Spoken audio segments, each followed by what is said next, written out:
I had never been on a cruise before.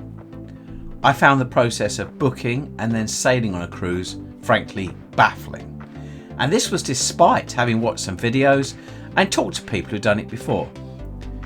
This video aims to try and explain what I struggle with, along with tips that I really wish I had known. I'll aim to make other relevant videos, so please like and subscribe. I'm producing this video in addition to my normal ones on local history, which I hope may be of interest. Links at the end. Brought to you by Eclectic Experience. The ship looks quite amazing. All the pictures you will see in the video were either taken on the ship or from the ship. Also, to assist, if you just want to jump to the relevant section you're interested in, I've added the times in the description below.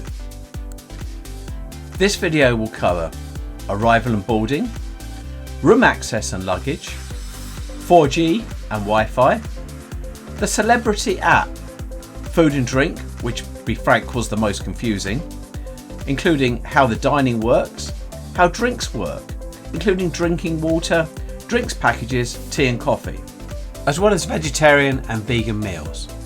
Tips, another confusing area, power sockets, entertainment, clothing, washing, exercise, information sources, and the room card with charges to your account, as well as onboard credit. I'll aim to do another video to explain how the costs of the holiday and also how to minimise them. This video is based on the experience of travelling on the Celebrity Silhouette on the Highlights of Scandinavia cruise. We took this cruise as it included 6 cities, 5 of which were capitals, that I'd never been to. It was a really great way to see some highlights of these cities and cut out all the waiting and the cost of flying. I really enjoyed the holiday, but spent a fair bit of time working my way through the bafflement, trying to work out how everything worked and what was included and what was not. The first thing I must say is the staff were excellent. Just asking them questions helped clear up a lot of my questions very quickly. The cruise left from Southampton, and I'm very glad that we came down the night before and stayed in the hotel, as it took the stress out of trying to get to the cruise terminal. I've actually done another video on walking to the terminal with a suitcase from the hotels or the railway station, as they are often very close. Link at the end. First things, checking in. This was pretty easy. The check-in was online, where you get a QR code, and then for the in-person check-in, when you get to the docks, it was just a case of dropping the suitcases off where indicated and following the signs. The key thing was keeping the QR code easily accessible. Once on board, we were directed to run through the safety procedures straight away. This is a legal requirement before the boat sails. And knowing what to do in an emergency and where the life jackets are helps to make you feel safe, especially having not been on a ship before. As it was around lunchtime, one thing I was curious about was if there'd be food available, and there was. Whilst doing the safety check, unprompted, they told us where the food was and what time it was available. It was the buffet. We went straight there, and around 12 o'clock it wasn't that busy, but it got very busy very quickly as the ship filled up. I will cover the food later on in the video. Another thing I noticed was mobile data. 4G worked well when we first got onto the ship, but as it filled up we lost access. I did find we got access back again just before sailing, but I assume this is as people moved onto the ship's Wi-Fi or just used 4G less. So tip, if you want to use 4G before sailing, do it quickly after boarding or possibly just before sailing, but I've got no guarantee if that will work or not. This is the room key, which is used for most things on board. But also, what I did not realise is it's a boarding pass at ports. This is all we needed to get on and off the boat at all the stops. Though we always had photo ID with us if we needed it. It goes without saying, keep it safe. Some people even kept it on a lanyard. Collecting the key was easy. It was in an envelope on the door when we arrived. Also, rooms or cabins are actually called staterooms, and the number on your deck is shown here. The keys are issued to every occupant and are personalised, with your name here and account number here. They also include your muster point should you forget it, along with the name of the boat and the date of the cruise. Another tip relating to hand luggage is make sure it's of a manageable size, as it will be a couple of hours until your room's ready, so you'll need to carry it around with you. I was unsure how Wi-Fi worked with the Celebrity Cruise app if you did not sign up for the Wi-Fi package, and also how this worked with my phone contract. So the answer to the first question is there is a free Wi-Fi option just for the app.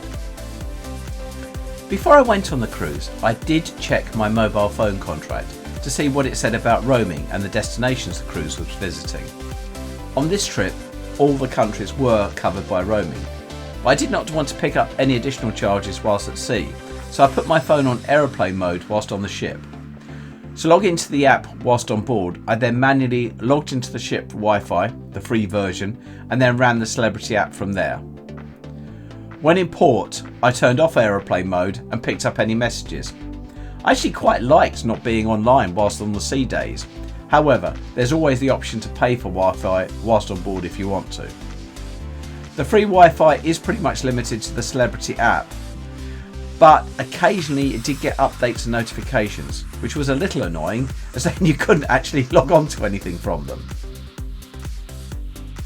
Each day, a paper sheet, Celebrity Today, is left in the room with the details of the next day's activities. These should all be on the app, but I found it was not always the case. The app, though, does have the ability to create a calendar or schedule, which was actually pretty useful. Another challenge with the app is that it kept disconnecting from Wi-Fi and not updating. This was often at a day when we were at sea, so it looks like the Wi-Fi is not quite good enough to cope with the full complement of passengers. Incidentally, that's over 3,000 people. Food and drink. I found this the most confusing. I found the way that food and drink worked really hard to get to grips with, and just using the information provided, if you've never been on a cruise before, was simply baffling. To start with, what is included and what is not included with what we've paid for. So let's look at drinks. All drinks are chargeable, except for self-service drinks in the buffet area, and also when they're open, the Spa Cafe and Mars Grills. Self-service drinks are obtained by using these machines. They include coffee and tea bags with hot water. Cold drinks are water, ice, apple and other juices. The self-service area in the buffet is available 24 hours. The water can be warm, so ice does need to be added for it to be cool. Staff will come and offer drinks in all food areas, but they are chargeable, either charged to your account or if you have a drinks package, depending on your level of drinks package, they may be included. But for all of them, you'll need to produce your room card. Also, on this cruise, each room, or staterooms they're called, had a kettle and tea and coffee were provided, so you can make your own drinks there in a similar way to a hotel. Be aware, there are also 2 bottles of water provided in the room, and they were $7 each and not covered by any of the drinks packages. So what is a drinks or beverage package? It is paying a one-off fee in return for getting unlimited drinks that individually cost up to a certain value. For example, on board, the classic drinks package cost $107 a night and meant there was no extra to pay for any drinks costing up to $12 individually. What was included is shown in an image of the flyer, seen here. There's also a premium package for beverages up to $20 and another for non-alcoholic drinks. The decision on whether to buy a drinks package or not will be individual and will depend on how much you drink and also convenience. Here's a couple of other points to consider. There are 3 different drinks packages. These do cost more if purchased on board, and the prices seen here are the onboard prices from a flyer that was left in the room. The value of the drinks packages will depend on the amount you drink. The drinks on board are expensive by UK standards. A 355ml bottle of Peroni was $13. These cocktails were $20. The coffee lounge was always very busy. What is described as specialty coffee is included in the soft drinks and premium, but not the classic package. For information, a cappuccino and latte both cost $6. All occupants of a room must purchase the same package. One of you cannot purchase and then share. The water from the bathroom sink is a bit warm, but fine for cleaning teeth and use in the kettle. When we were on a talk on the ship, we were told that all water on board is potable, i.e. drinkable. When in the buffet, if you don't want to be offered chargeable drinks, just do this, and then you won't be bothered.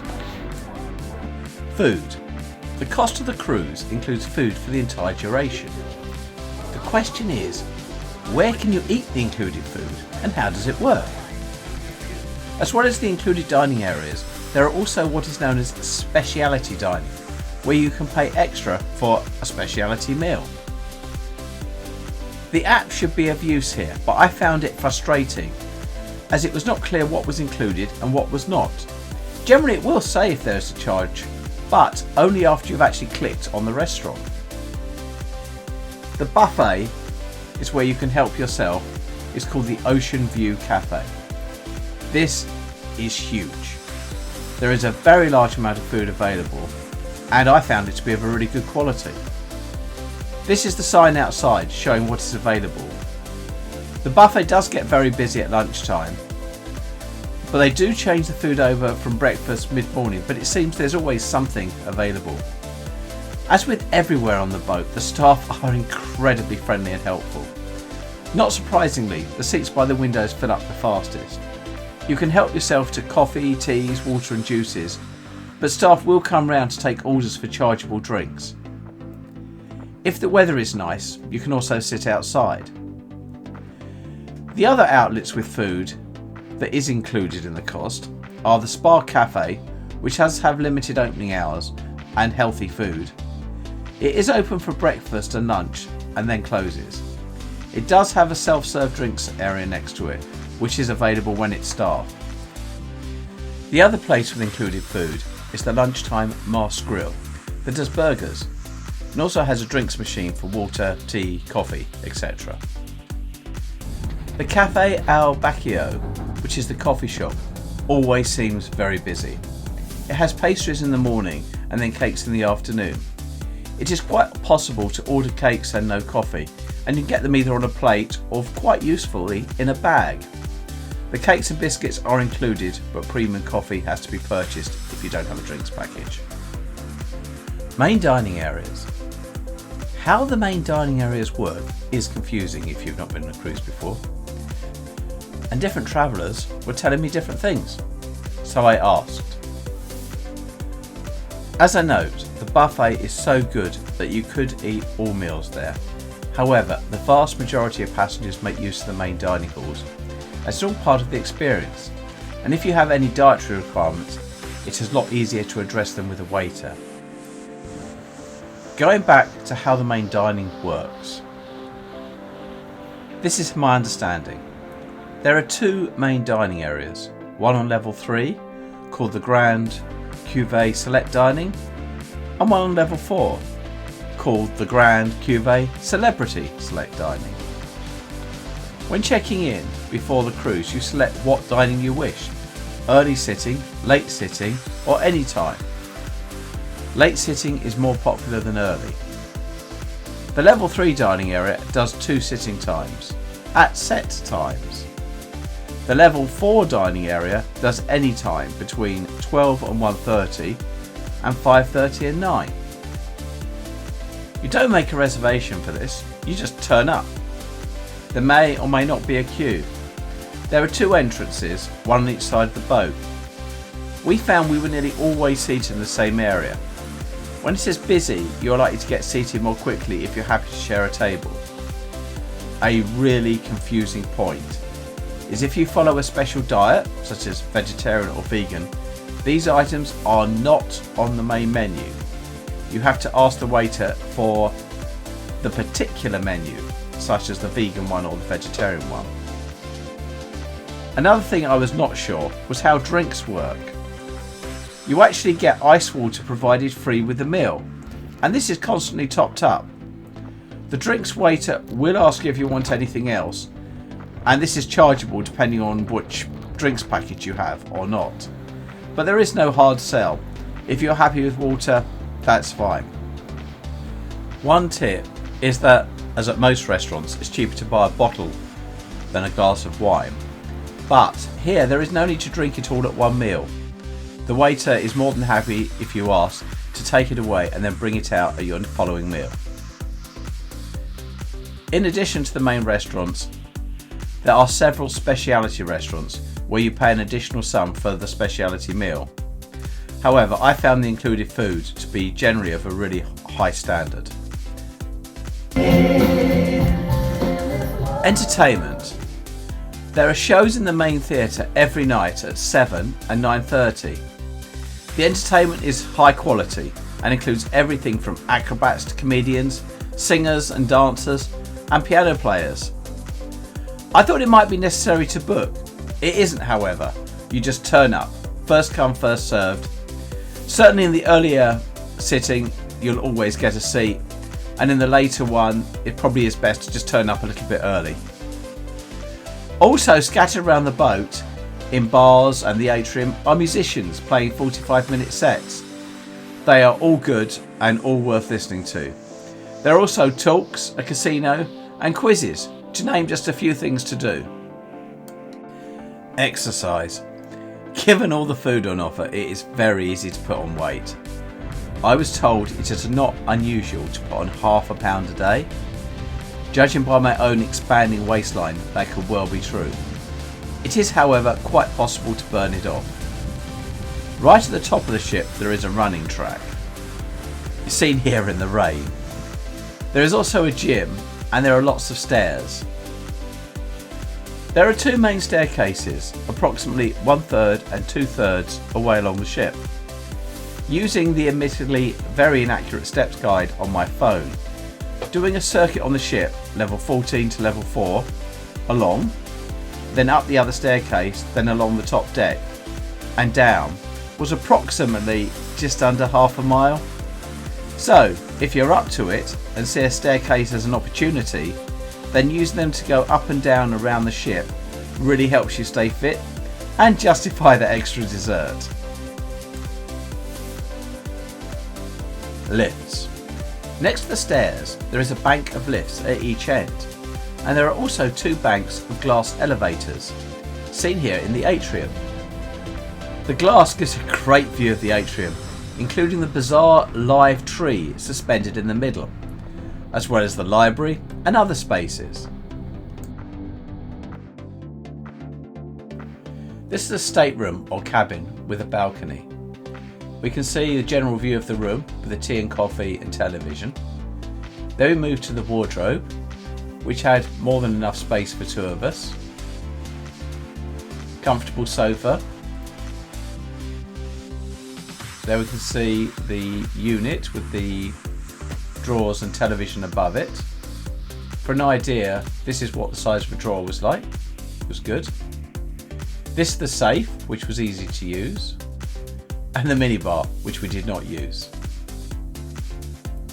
Another drawer, same size. Then moving down, that's the queen size bed, and above the bed we have even more storage space. Didn't actually use those. They're looking out over the balcony. The view is actually of Southampton, because when I filmed this we hadn't actually left at the time. The door was easy to open.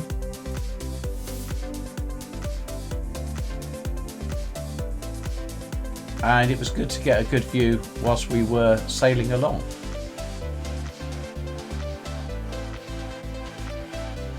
More of the boat.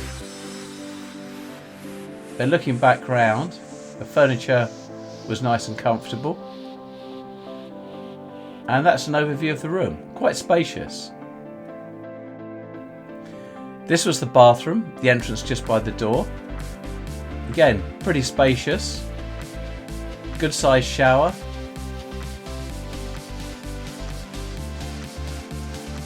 And good lighting. Weather and clothing. This is Stockholm. We went on the cruise at the end of July, and the weather was actually very similar to the UK, though when it rained, boy did it rain. It could be raining or very hot or windy. So we did take a mixture of clothes, and that is definitely the right thing to do. There are dress requirements for the main dining hall, but they're not very restrictive, basically smart casual. They do have 2 evenings on the cruise called Evening Chic. It is the time to get dressed up if you want to. A lot really do get well dressed up, but if you don't want to, smart casual is absolutely fine. As we experience very heavy showers on occasions, on this trip we needed to do quite a lot of drying back in the room, which actually was fine using the bathroom. Things dried pretty quickly. If you need to do any hand washing, again it is quite possible to do this in the bathrooms. I also understand, talking to other guests, that the bathrooms on this ship are quite spacious. Please note, there is no iron in the room. There is a laundry service, but I understand this is very expensive. Information. Every evening an information sheet is left in your room. Looks like this. It has everything the ship is trying to promote, as well as all the activities. The charging activities are mixed up with the non-charging activities. Confusingly, most, but not everything, is on the app. For instance, when docking, it is sometimes possible to go and see this from the helipad, which is normally a restricted access area, but this is not mentioned on the app. It is also worth checking your room number by the door, as sometimes events such as future cruises are put in envelopes here and not elsewhere. It's meant to be an obvious location, but if you're not looking for these, they are easy to miss. So, in general, the information sheet is the go-to document rather than the app to get what's going on. There is also the TV in your room. There's information on where the ship is, as shown here, your bill, and the events of the day, to name a couple of them. However, if you have any doubts, by far the best way to find out anything is to ask a crew member. If it's anything complicated, then go to or ring customer services on level 3. They were incredibly helpful. These are the selection of power sockets in your room, American and European. The kettle was mainly used in one of them, but I also used the adapters mainly for charging my phone. Tips thoroughly confused me at first. There is a per person per day charge for tips that's added to your account. It varies depending on the type of accommodation you have. For a cabin with a balcony, there is a charge of $18 a day per person that is then distributed to the staff. Although it is called tips, it was explained to me that it is essentially just a cost of the holiday, and that's how I budgeted for it.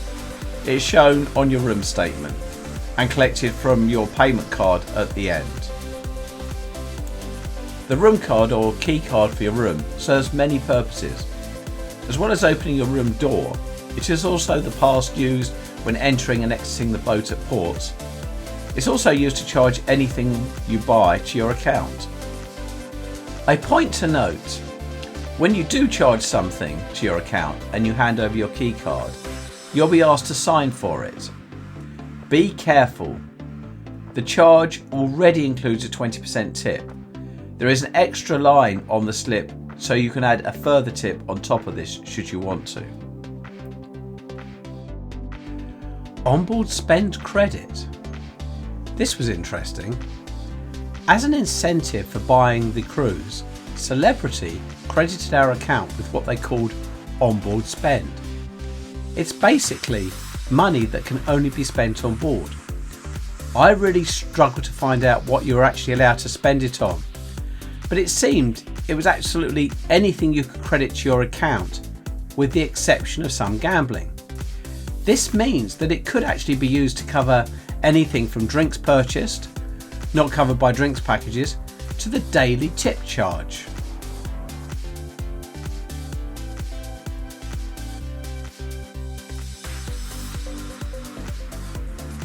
There is so much I haven't covered, but these are the things that I really wished I had known more about before I went on the cruise.